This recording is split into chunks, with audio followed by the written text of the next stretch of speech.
Mpumalanga, South Africa, a place of infinite and diverse beauty, of abundant natural resources. From the vast expanses of the Highveld down into the rolling hills and open valleys of the majestic escarpment, it is no surprise that many, over time, have settled here and called it home. But beyond its immediate beauty, there is something even more remarkable about this place. Look closely and you will notice bits of building in stone, sections of stone walling amongst clusters of trees, and long lines of stone ridging along the hillsides. Take a walk through the space and you may come across mysterious engravings in the stone. And then, if you fly over these rolling hills, you will see the same engravings mirrored in endless stone circles, set in mystifying mazes, linked by long stone passages.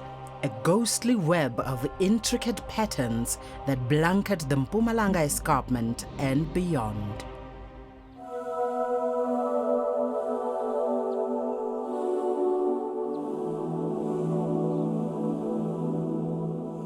As a teenager, I grew up around these stone walls of this mission station here.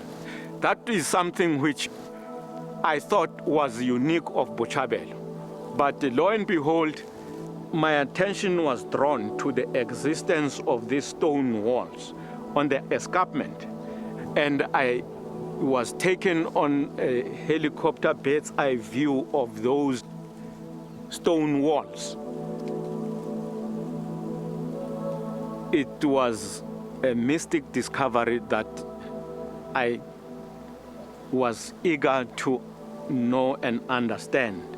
Those who were responsible for those structures that are lavishly strewn over the entire escarpment of Mpumalanga.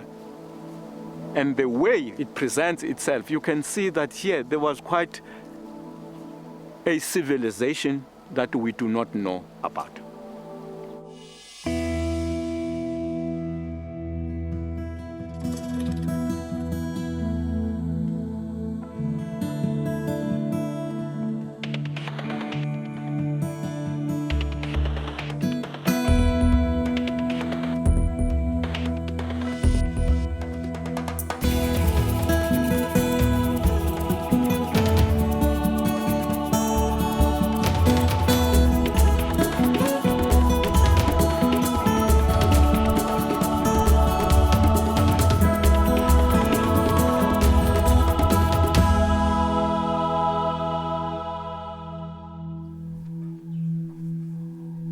Historian Peter Delius has spent the better part of his academic career making sense of the history of Mpumalanga and its people.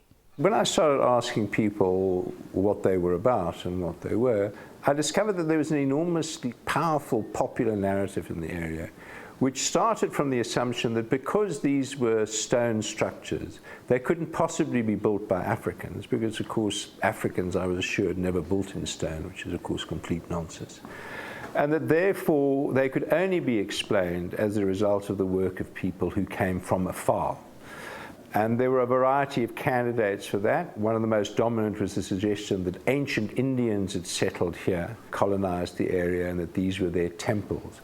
But there've been a variety of variations on that, including at the more exotic end, the idea that these were sites constructed by people from outer space, or that they are portals where people move between spiritual zones. So there's this extraordinary, vibrant literature out there which has books and websites and lots of adherents, which is firmly wedded to what we've come to describe as the exotic theory.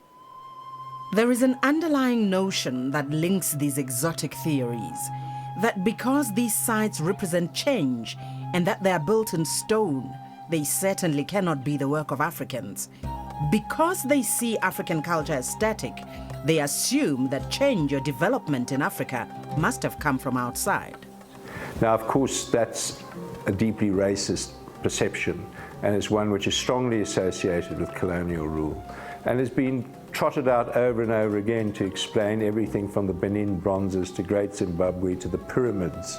This perception often goes hand in hand with the belief that Africans practiced rudimentary farming and lived semi-nomadic lives, an idea at odds with the prolific and enduring stone structures that blanket this landscape. The exotic narrative has almost drowned out other explanatory voices, voices rooted in almost a century's worth of academic research and work in the area. Over the last decade, important new discoveries have been made, new understandings that are reshaping thought about the past and future of African societies. All evidence to date points to the stone circles as homesteads, where people actually lived and where they kept their cattle. Some homesteads are small and simple, others are elaborate and complicated, some are isolated, but many are set among an intricate network of terraces, where land was cultivated, and the walled pathways that link the homesteads are roads running between them, ways of moving cattle in and out. Having pioneered research on pre-colonial black farming communities throughout southern Africa since the 1960s, archaeologist Tim Maggs has spent many hours in Mpumalanga making sense of settlement patterns. What we're looking at down here, of course, is one of the typical cattle road systems. You don't bother to build stone walls like that unless you're protecting something. If it was open veldt, you wouldn't build a road there. So we can be quite sure that on both sides of this road, it was cultivated.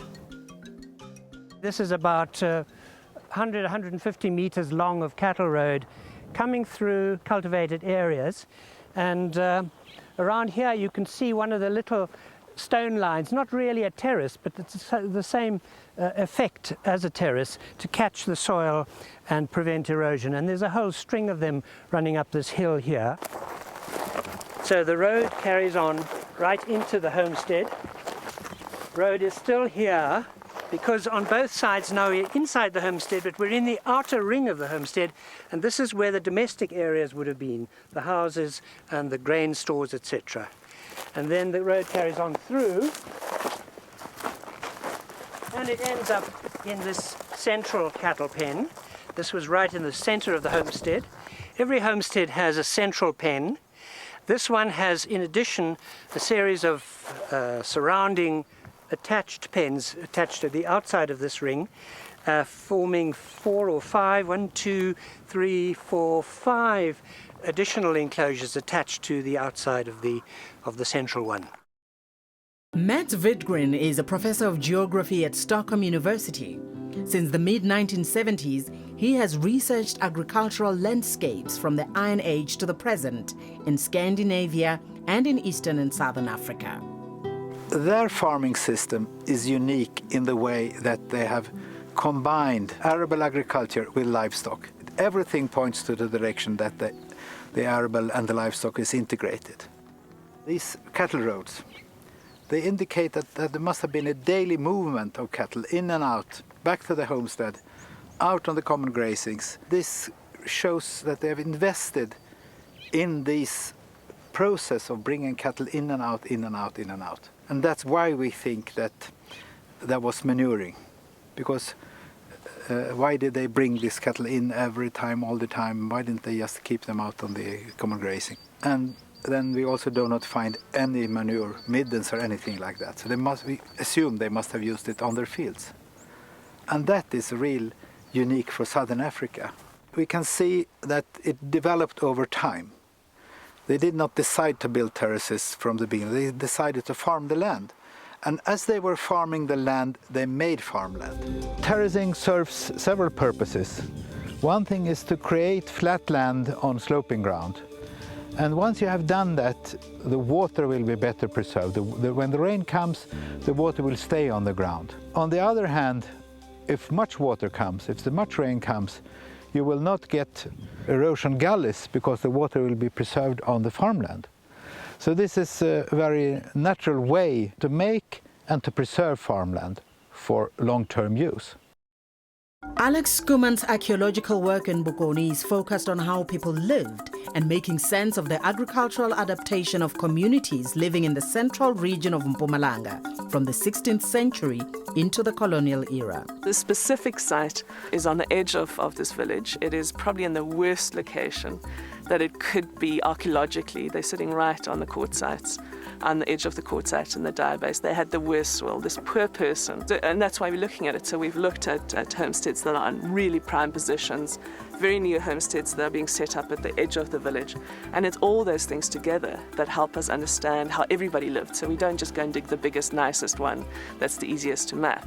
It is the worst, the best, the newest, the oldest, and it's those things together that make the village. And so in this specific village, we've been able to establish that there's 7 occupation phases or layers that overlie. So it's not necessarily that we get each layer in excavations we do, but the stone walls articulate.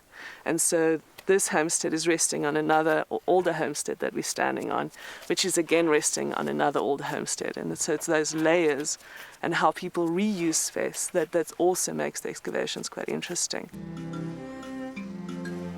We can only get that far with historical and spatial sources. So for archaeologists, very often, the way we really start to grapple with how people lived, what they did, and how households function, because ultimately your household is your core unit of any world, and it's in that household that the world is shaped. It's in that household that choices are made that shapes the world. So whether a woman decides to put her terraces below the house because she believes that's the best place to put them, or in fact that's the best place where things grow, all those things are done very locally.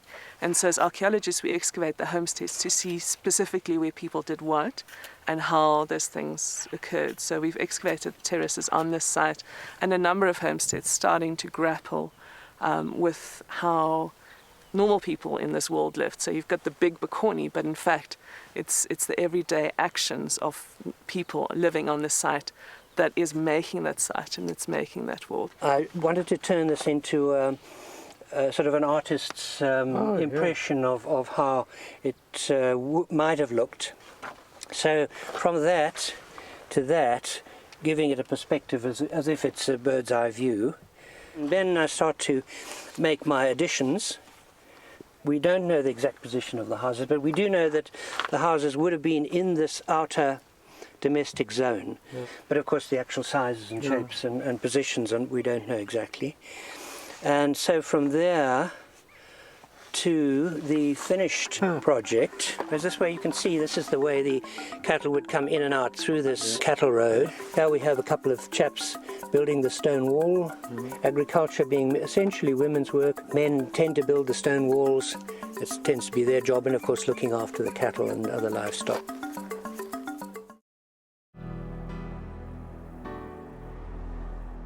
And so the work of our team continues to make sense of this remarkable world, a world that without protection and preservation will be lost forever. There are a small number of local landowners and farmers who are committed to protecting and preserving the sites, but as they remain unrecognized by the South African heritage system, most of them lie behind locked gates on private farms. They are not signposted and no information is publicly available about them. Such a critical part of South African history left to vandals and litter. It's a sad story. What you see here are the ruins of what was indeed a very vibrant community. As government, much must be done to provide the necessary support to bring this place back to life. None of these sites are declared national heritage sites, so they don't have the most rudimentary legal protection. A number of them are in a serious state of disarray, dereliction, collapse. All of that needs to be stabilized at the very least, reversed where possible. So we need an emergency plan, really, to try and ensure that we don't lose more of these sites. But we need to find ways of making these sites accessible to a much wider audience. And we need, therefore, I think, to develop sections of these sites as areas where people can go, They can walk the sites. They're, as we know, in beautiful areas, beautiful locations. They're on the route from Johannesburg to the Kruger Park. Thousands and thousands of tourists and South Africans every year travel this area. If only we could make them stop their cars, pause for a bit, the whole world could open up in front of them, which otherwise would be lost.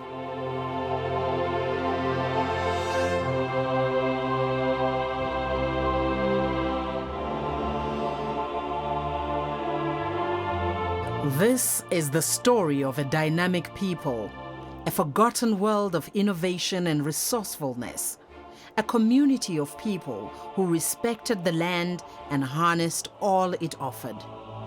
It is a story about African society, not limited to racist ideas about tribal Africa, and holds powerful lessons for us all.